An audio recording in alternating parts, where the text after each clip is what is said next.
Mi nombre es Borja Colón de Carvajal, vengo de la Diputación de Castellón y una pincelada de cuál es mi perfil, porque siempre da la sensación que la gente que nos dedicamos a temas de transparencia y demás tenemos un perfil eminentemente tecnológico. Bueno, yo soy licenciado en Ciencias Políticas, pero por oposición entré en las escalas superiores de las administraciones públicas por la rama jurídica, por lo tanto soy politólogo de formación, jurista de profesión, por así decirlo, pero con afinidad, mucha afinidad a la tecnología, ¿no? A mí me gusta decir que soy una especie de liberado sindical, de un sindicato de innovación, ¿no? Porque mi presidente, en definitiva, cuando me encomendó la labor de trabajar en este servicio, me quitó toda la gestión y me dijo que me dedicara exclusivamente a la innovación, con todo lo que eso implica. Por lo tanto, dentro de la organización ocupo el rol de jefe de innovación, donde está la transparencia, open data, participación, gobierno abierto, en definitiva. Yo vengo hoy a contaros un poco cuál va a ser nuestra estrategia para afrontar el reto de la transparencia en los próximos años, para lo cual hemos diseñado un plan que pretende ser la hoja de ruta en nuestra organización para afrontar ese reto que os decía, pero que también pretendemos replicar a los ayuntamientos de la provincia en la medida que puedan utilizarlo también. Por lo tanto, va a ser un plan que evidentemente tendrá carácter público, no es un plan interno, y va a ser reutilizable por los motivos que luego veréis. Ayer lo anunciábamos en la mesa de transparencia, pero el principal motivo para elaborar ese plan es porque consideramos que los principales retos a los que nos vamos a ver enfrentados estos próximos años van a ser precisamente el tema de la administración electrónica, porque entendemos que la transparencia nace de lo electrónico. En segundo lugar, abordar la cultura de la transparencia en la medida de que, si no somos capaces de integrar la misma dentro de la organización, pasará la ola de la transparencia y solo quedarán portales de transparencia como cementerios de PDFs. Y, por último, el para qué, ¿no? Es decir, acabar haciendo todo este trabajo para que la ciudadanía sea capaz de exigir responsabilidades a los poderes públicos.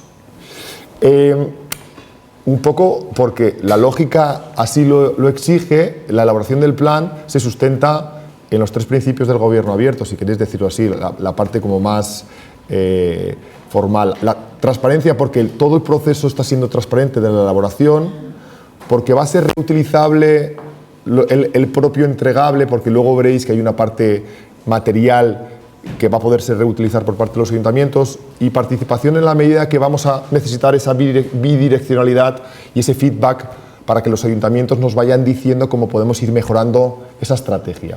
Y ahora lo veremos. Nuestro planteamiento se sustenta en tres patas: un front office con un portal de transparencia que, bueno, es un portal al uso como podéis tener todos, una pata de transparencia, otra pata de reutilización y otra de participación. El portal se inauguró hace un mes y medio aproximadamente, y esta mañana he consultado las analíticas de Google, teníamos en torno a 15.000 visitas. Por otro lado, tenemos un potente gestor documental sobre la base de un gestor de expedientes que pretende ser la herramienta, el brazo ejecutor de la administración electrónica, porque entendemos que es la pieza clave para que el sistema funcione. Y en tercer lugar, el gestor de contenidos, porque va a ser el que aporte la calidad al sistema en la medida que lo que publiques sea lo que tienes que publicar, respete la ley y fundamentalmente sea lo más ligero posible de cara al gestor, es decir, que cueste lo menos posible a los gestores. ¿Qué debe hacer el gestor documental? ¿O qué pretendemos que haga el gestor documental? Pues, en definitiva, cumplir con el primer reto, que es la implantación de la administración electrónica a todos los niveles. Entendemos que nuestra sede electrónica, la sede provincial, no puede ser como una sede municipal, pues en la medida que nosotros no evacuamos trámites como las licencias municipales, tenemos un catálogo de trámites muy reducido y que se asocian a un target de cliente muy especial, que son los municipios. Por lo tanto, hay que esforzarse por ofrecer una sede electrónica ajustada a las necesidades de ellos, sin descuidar, evidentemente, la clientela ciudadana, que es residual, pero que también tiene muchas cosas que decir. En la línea de la sede electrónica, que es una especie de sede electrónica 2.0 de segunda generación, queremos incluir en la misma, porque la ley valenciana deja abierta esa posibilidad, el sistema de claves concertadas, porque consideramos que una de las principales barreras de entrada del usuario a los servicios telemáticos es las enormes restricciones en términos de certificado de identidad digital. No es posible que para pagar una multa de tráfico, yo mismo en el Ayuntamiento de Valencia, que soy un usuario relativamente normal, me tire media hora con problemas de certificados, Java, estándares, compatibilidades. El sistema de claves concertadas a través del Reglamento del Estado y de la gobernanza TIC nos ha dado la solución. Nacho Lamillo lo contaba ayer, con el DNI y la nube, yo creo que se rompe la barrera fundamental. El DNI en la nube va a suponer que todos, absolutamente todos, tengan la posibilidad de acceder a nuestros servicios electrónicos. Parece algo como muy redundante, ¿verdad? ENS, ENI y LOPD. Hay muy pocas administraciones, en torno al 20% de administraciones españolas, que tienen cumplidas los compromisos con ENS y ENI. Bueno, en LOPD yo creo que ya ni llega a ese porcentaje. Entonces, el gran compromiso no es solo obtener la conformidad de los esquemas, incluso del ENS, que se acaba de reformular. El ENI, en la medida que es la principal herramienta de conexión entre administraciones y ciudadanos, y como no el LOPD, por cuanto que la ley sufre esa tensión con la protección de datos, ¿no? Nosotros pretendemos que esos tres instrumentos entren en un ciclo de mejora continua, PDCA, y que se retroalimenten entre ellos. Los consultores no entienden el ENS, por ejemplo, o el ENI sin la LOPD, no entienden la LOPD sin los agujeros de seguridad, y en la medida que todo forma parte de una misma herramienta tecnológica, lo entendemos como un ciclo de mejora continua, sujeto a auditoría permanente y que nunca puede fallar. Y por último, archivo electrónico longevo y modelo de gestión documental, que si queréis decirlo así es la guinda del pastel. Nosotros, por ejemplo, el modelo de gestión documental, de documento electrónico, perdón, lo tenemos definido ya en nuestro portal, pero nos falta esa guinda del pastel, que es el archivo electrónico longevo. La literatura viene a decir que hay un periodo de administración negra entre el inicio de la administración electrónica y aproximadamente esta época, porque consideran que vamos a ser incapaces en el año 2050 de encontrar determinados documentos que se han generado durante esta época de confusión, que no se han etiquetado, no se han almacenado conforme a los criterios y estándares internacionales, y que van a impedir ejercer una serie de derechos en un futuro. El archivo electrónico longevo lo que nos permite es almacenar en esos estantes electrónicos, sobre la base de esas etiquetas y metadatos, toda la información que estamos generando. Para que os hagáis una idea, Diputación de Castellón, desde enero del 2014 ya no tramita con papeles, todos son expedientes electrónicos. Contabilizamos, justo antes de venir aquí, 16.000 expedientes generados por la plataforma, 75.000 firmas electrónicas, y eso no se está almacenando en ningún archivo, en repositorio en papel. Por lo tanto, en algún sitio tiene que estar. Tenerlo en local, en un disco duro, es una barbaridad, porque la información es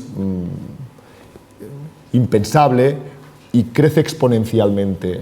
No me preocupa tanto hoy, mañana y el año que viene, porque todavía racionalmente puedo encontrar, porque me acuerdo incluso de memoria dónde están las cosas, pero qué pasará en el 2020, 2030, 2040, 2050, cuando entiendo que la institución, bueno, ahora ya no lo sé si lo entiendo, continuará y tengamos que encontrar un papel del 2015. Por lo tanto, el archivo electrónico longevo es el que nos va a permitir dar continuidad al sistema.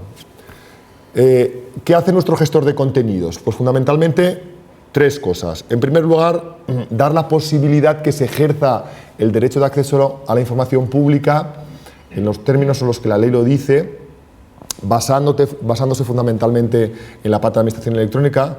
Permite alimentar, y ahora veremos cómo, porque yo creo que esa es la parte más práctica, el portal de transparencia de una forma prácticamente automática, y fundamentalmente lo que hace es que los procesos, en la medida que intervienen máquinas, se automaticen al máximo. Es decir, al gestor tú no le puedes decir de repente, no, y ahora cada 2 días me tienes que subir una Excel, cada 5 días o trimestralmente los contratos menores, porque el gestor el día a día le sobrepasa. Hay que integrar en la gestión la automatización de esos procesos. Y fundamentalmente el gestor de contenidos tiene que ser una especie de policía de datos que entienda la necesidad de que toda la información que se genera siempre pase el filtro fundamental de la LOPD.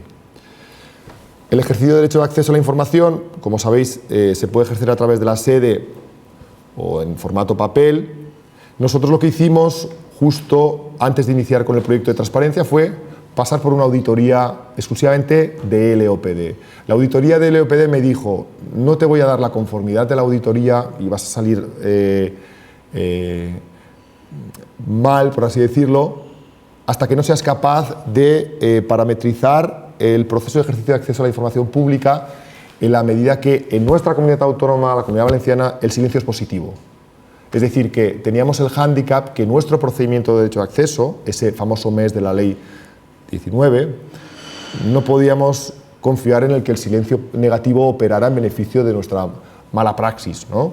Creamos un procedimiento, mapeamos a través de una herramienta 2.0 que se publicará y será libre para todo el mundo, el proceso con todas las incidencias que se pueden suscitar, las parálisis del procedimiento, la suspensión, consulta a órganos, para que al menos tuviéramos claro visualmente y fundamentalmente para que la auditoría nos diera la conformidad cuál iba a ser el universo de posibilidades dentro de ese procedimiento. Esta herramienta 2.0 es muy amplia, yo he hecho una captura de pantalla pequeñita, pero se pondrá a disposición de todo el mundo a través del plan. Os decía que en la Comunidad Valenciana ejerceremos el procedimiento de la ley estatal con la salvedad del silencio positivo, que es, desde mi juicio, es una cuestión bastante envenenada, es decir, al final no podemos dejar que opere de ninguna de las maneras, vamos a tener que resolver. La competencia va a ser, en todo caso, del presidente para resolver el acceso o no, a propuesta del responsable de la oficina, que en este caso soy yo, el responsable de la oficina de transparencia, y yo creo que la pieza fundamental en todo esto es la colaboración de los departamentos, en la medida de que ellos van a tener que ofrecer como centro gestor y poseedor de la información en tiempo, prácticamente en tiempo real, la información de que disponen. Vosotros diréis, bueno, y qué buen rollo tiene que haber entre los departamentos para que directamente le mandes la petición del ciudadano y a los 2 días te emitan un informe diciendo, pues bueno, se encuentra en nuestro poder, está en poder de otra administración, o pide una ampliación de plazo porque hay que pedir un informe no sé qué. Pues os puedo decir que existe buen rollo, muy buen rollo con los gestores, pero para proteger la premura de los plazos quisimos en la ordenanza de transparencia precisamente imponer el criterio de la celeridad y de la exigencia de la remisión de información. En este sentido, el artículo 5.2, quiere decir que lo copiamos de la ordenanza de Huelva, viva el benchmarking. Directamente yo le dije al presidente, necesitamos la colaboración de los departamentos, pero no una colaboración informal, sino que se cree la sinergia para que los propios departamentos sean conscientes de que la responsabilidad última es suya. Fijaros, deben elaborar e incorporar la información para hacer efectiva el deber de publicidad activa y el que se derive de los derechos de ejercicio de acceso a la información con la máxima prioridad y colaboración. Es decir, deja lo que estás haciendo y céntrate en esta petición porque hay un mes exclusivamente para resolver.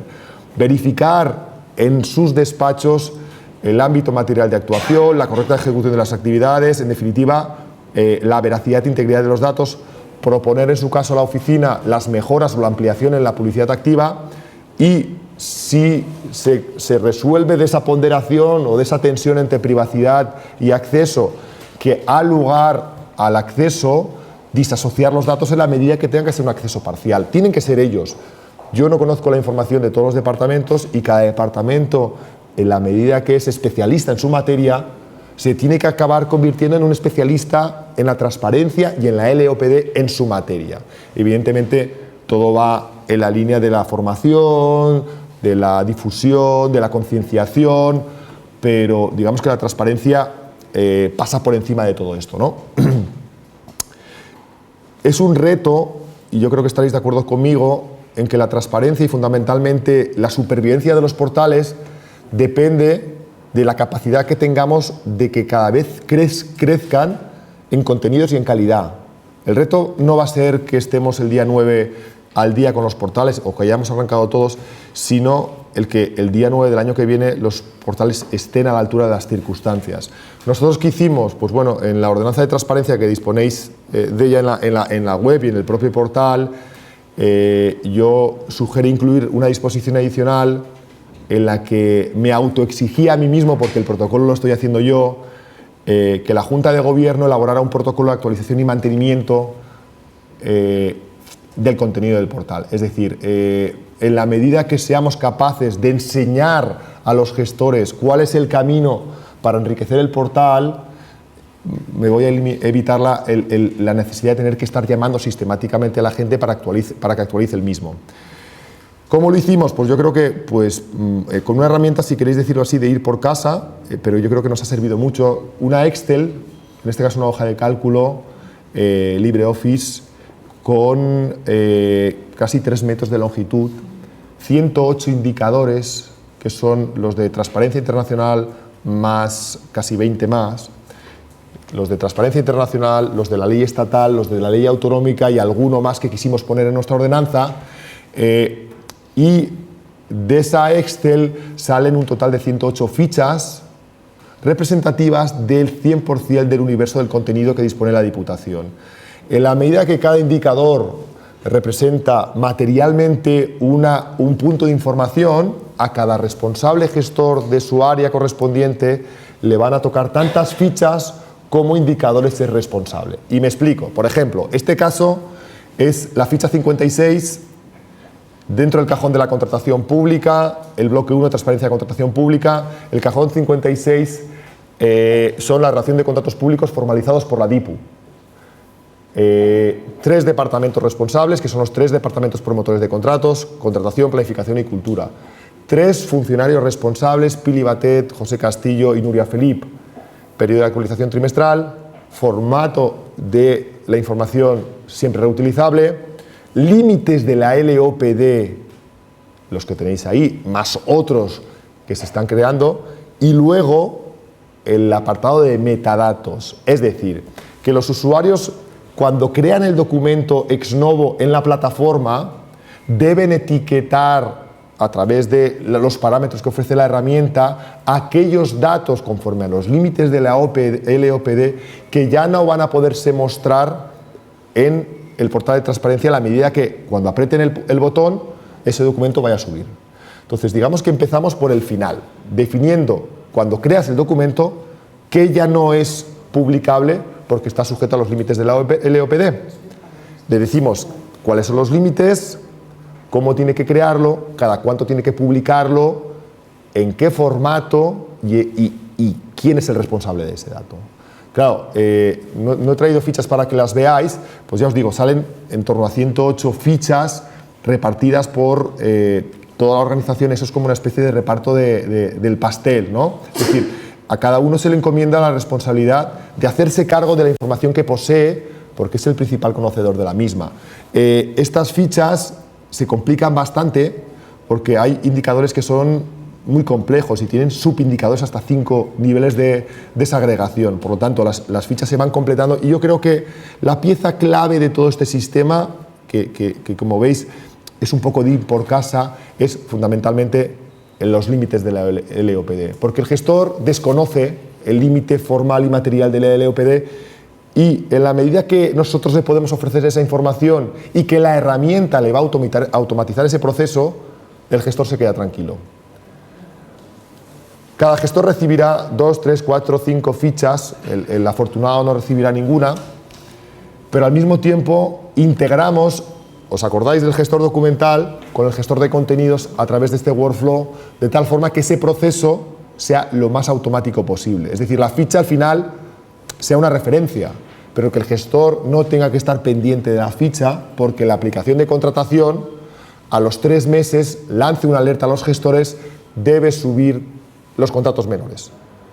Apretes un botón, entre en el circuito, hay validador, no hay validador, habrán datos que sean publicables automáticamente, que no requieran ningún tipo de validación, otros semiautomáticos y otro manual. Entonces entrarán en el circuito y automáticamente se colgará en la página web, en principio sin ningún problema. Una vez en el portal de transparencia, los datos se cuelgan asociados a los indicadores. Arriba a mano izquierda tenéis los 6 cajones en los que se compone el portal, abajo indicadores junto con subindicadores y un visor donde está la documentación con un histórico de las versiones que se han colgado del documento, que yo creo que es muy interesante, con todos los formatos en los que se pueden descargar. Esta es son todo pantallazos del portal. Esta es, por ejemplo, el cajón 1, que hace referencia a la información sobre la Diputación, y hemos intentado, de origen, colgarlo todo en formato reutilizable, pero ha sido muy difícil porque hay mucha información. Yo les digo que el trabajo duro va a empezar el 1 de enero, cuando a cada uno le lleguen su regalo de Reyes, sus fichas. Mi regalo de Reyes para la organización va a ser 108 fichas. Yo me quedaré las que me toquen, pero a cada gestor le tocarán unas cuantas fichas y, como contrapartida, la integración de su gestor de documentos con la obligación derivada de la ficha. Por lo tanto, va a ser un regalo un tanto especial. Los 6 cajones en los que se organiza el portal son muy parecidos a los de Transparencia Internacional, con la particularidad del sexto, planificación, evaluación y calidad, donde introducimos ahí todos los indicadores de gestión, planificación estratégica, mejora continua y demás. Y esta es un pantallazo general de la visión del portal, que, como veis, es muy, muy sencillito. Y eso es todo. Gracias.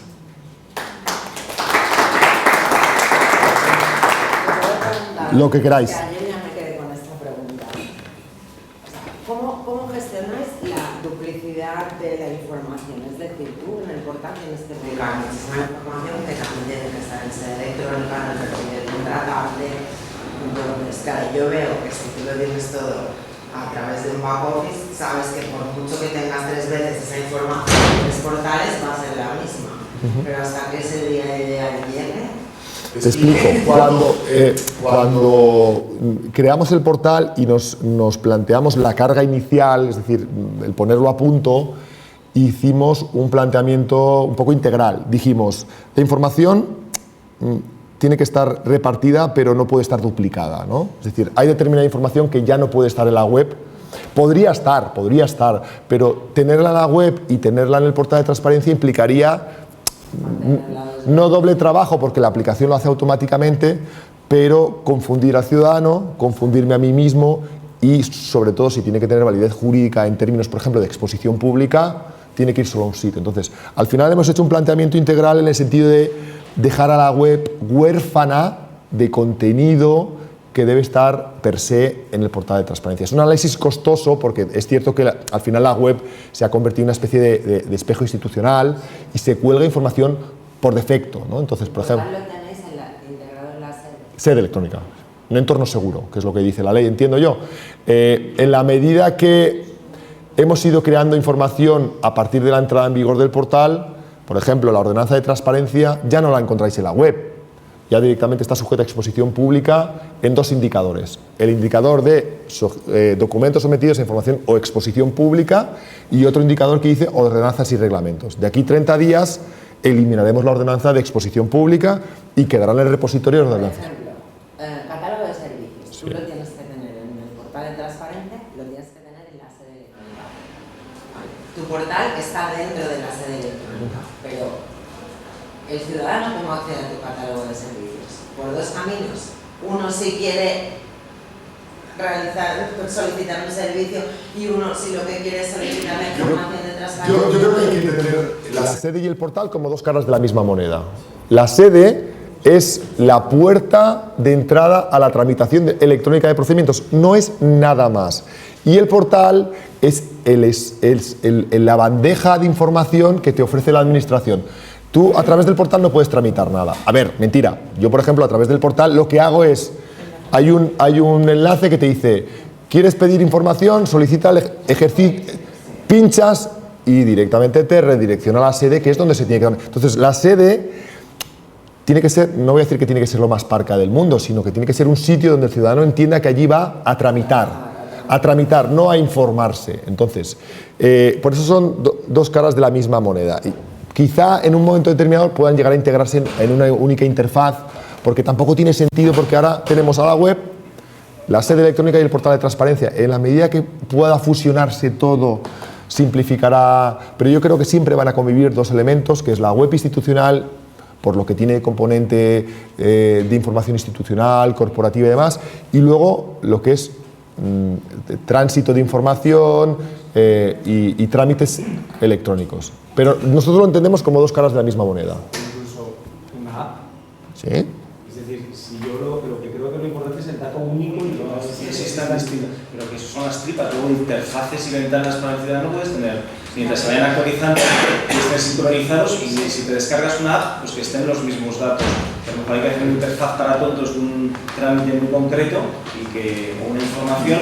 Yo es que creo que la evolución natural, que es muy importante al comienzo del portal de la transparencia, es que todos los portales sean de transparencia, es decir, que al final estén todos conectados, que sea el punto de acceso único el portal de transparencia, pero que luego cada departamento se vaya actualizando y se haga una vez para todos, ¿no? Porque es que si no, me da la sensación de que tampoco, aparte de cumplir los requisitos legales, para el ciudadano normal, el ir al portal de la transparencia para buscar una cosa que realmente hay que hacerlo, pues explicarlo yo digo para tontos, entenderme, ¿no? Donde no tienes que buscar muchas cosas, sino incluso pues selecciones ya la información que tú quieres, ¿no? Eso no habéis contemplado la evolución de eso de que ir alimentando el repositorio de todos los datos únicos, pero que luego al revés, 2 o 3 o 5. Sí, de hecho es una cosa que tampoco he contado porque como un tecnológico, al mismo tiempo se ha creado un bus de integración, es un repositorio documental unánime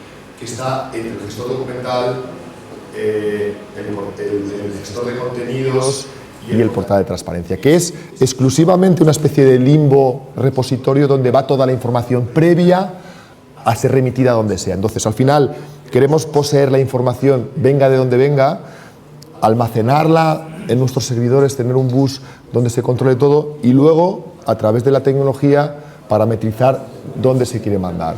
Pero al final, lo más importante quizá no era ubicarlo en un sitio concreto, se llamará de la forma que se llamara, sino ser capaces de, en una organización de 600 personas, saber quién es el que la genera, quién es el responsable, quién es el que la valida y, fundamentalmente, al final, quién tiene que empujar desde abajo que esa información suba, llega hasta afuera al final.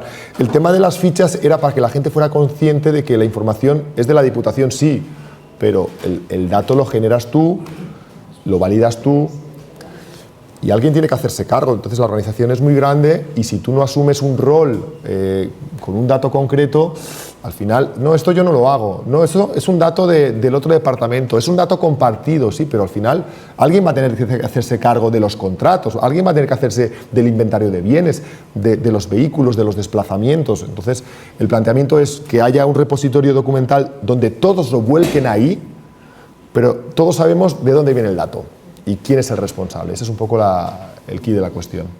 Dime. Antes has mencionado que habías contemplado el tema del archivado electrónico a largo término. ¿Habéis hecho alguna cosa? Porque la cuestión es que todos tenemos el mismo problema, ¿no? Me parece ilógico que nosotros, sí. Que también hace una solución única nacional o algo de ese tipo. Mira. No sé cuál es la situación. Nuestro planteamiento, el tema del archivo longevo ya llevamos dándole vueltas ya hace mucho tiempo. Y esperando un poco a que el Estado, a través de la Forja, ponga en servicio una aplicación común para todos, pero no está llegando. Los catalanes creo que habéis hecho algo. Bueno, nosotros somos de Baleares, ¿no? Bueno, Cataluña tiene Villarchiu. Sí, pero al final nosotros hemos ido pues un poco por las de Villadiego, ¿no? Como Noade lo hace, al final hemos ido acabando al mercado y estamos un poco ponderando, hay como dos alternativas. También tiene mucho que ver con nuestros modelos de gestión de documento Alfresco, Documentum, que son nuestros repositorios en servidor, ¿no? Entonces, te condiciona mucho aquello de la cautividad tecnológica y de el modelo que hayas adoptado hace muchos años, tender a un modelo de archivo electrónico longevo o a otro. Entonces, nuestro planteamiento ha sido doble. Por un lado, empoderar a la archivera, que es cierto que no es archivera de formación, pero la jefa del archivo y publicación es una persona muy cualificada en la materia, es historiadora, pero con una clara vocación de documentalista. Empoderarla en el liderazgo de ese proyecto y ha sido la que ha sondeado el mercado de aplicaciones y de empresas y nos ha sentado con ellos y hemos visto diferentes herramientas. Hasta el punto de querer hacer depender del archivo el registro general, porque hemos entendido que el registro general, que es el inicio, y el archivo electrónico, que es el final, son el principio y el fin dentro de un mismo círculo. Al final no tiene mucho sentido. Si tú ya en origen, en el registro de entrada, estás etiquetando con metadatos un documento para que vaya al estante electrónico correspondiente, probablemente la instrucción de ese etiquetado lo tenga que dar el archivero y no el secretario general. En el momento que entendimos y que el secretario asumió que no tiene sentido que él imponga un criterio en el registro general cuando condicionas el archivo de ese documento a origen, entendimos que la que tenía que mandar en este chiringuito era la archivera. Entonces, María Jesús, que es la archivera, ha tomado las riendas de la cuestión y ahora estamos justo en la fase de decidir los pros y los contras de una empresa u otra, porque es más afín a nuestro modelo documentum, más afín a nuestro modelo al fresco, con el tema, el tema tecnológico. Pero estamos ahí, yo creo que no tardaremos demasiado. Rafa. Me ocurren muchas cosas, pero... Las que quieras. ¿Cómo buscar dentro del portal de transparencia? Porque vamos a hablar de contenido y de documentos. No me he dado tiempo a explicarlo, pero... ¿esto podemos entrar aquí en internet? Esto será, probablemente sea el efecto demo y no funcione nada. Hicimos el portal con, no sé si os habéis dado cuenta, con una barra, con un buscador. No hay internet aquí.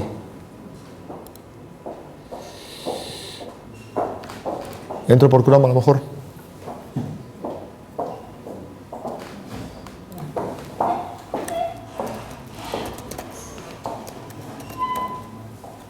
Ahora creo que sí, ¿no? Bueno, esto pasa siempre, ¿eh? Como en Firefox.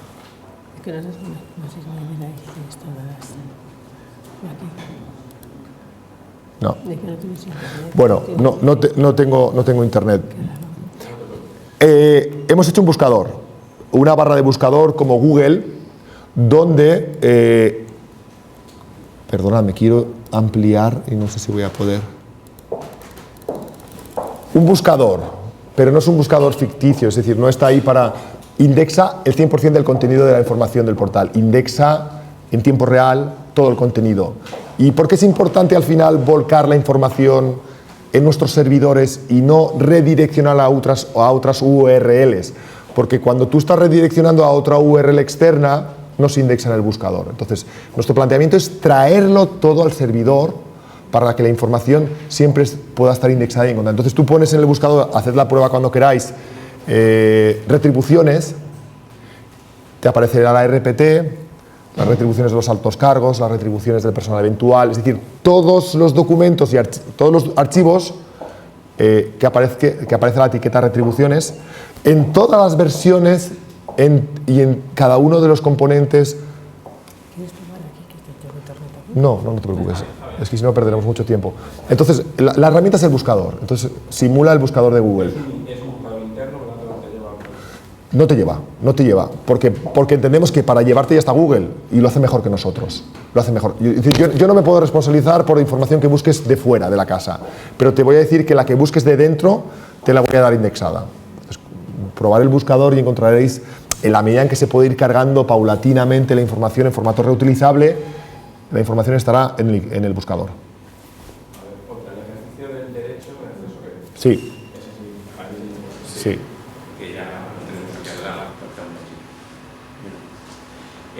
¿Cómo lo hago a través de... ¿Cómo lo tendría que hacer a través de la legislación de castellano? ¿Lo puedo hacer online? ¿Lo puedo hacer? Muy sencillo. El problema es si... ¿Me dejáis que coja mi ordenador, que lo tengo allí? ¿Me pasa la carpeta negra, la mochila negra, por favor?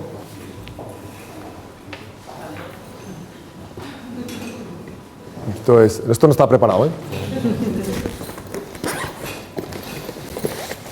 Como ya se conoce la red Wi-Fi, me parece que acabaremos antes.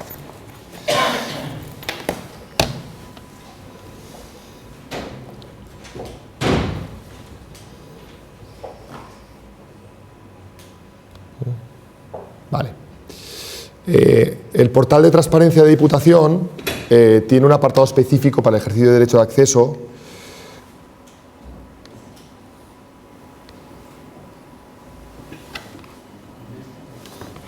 Yo no sé si se ve bien, desde ahí lo veis. Un poco lo que ves, el pantallazo que se ve. Si tú entras en el cajón de transparencia, cargan los 6 cajones que os decía. Si tú vas un poquito más abajo, te dice derecho de acceso a la información pública, solicitud de acceso a la información pública, procedimientos son desplegables y oficina de transparencia. La información de contacto, la ubicación. Si tú pinchas en el derecho de acceso a la información pública, como son 2 caras de la misma moneda, automáticamente te lleva a la otra cara, a la sede electrónica, y directamente te lleva al cajón correspondiente de mi departamento, que es el responsable de tramitarlo. Te habla de todo el procedimiento, accedes con certificado, inicias el trámite. Pero está integrado dentro del portal en el cajón de transparencia.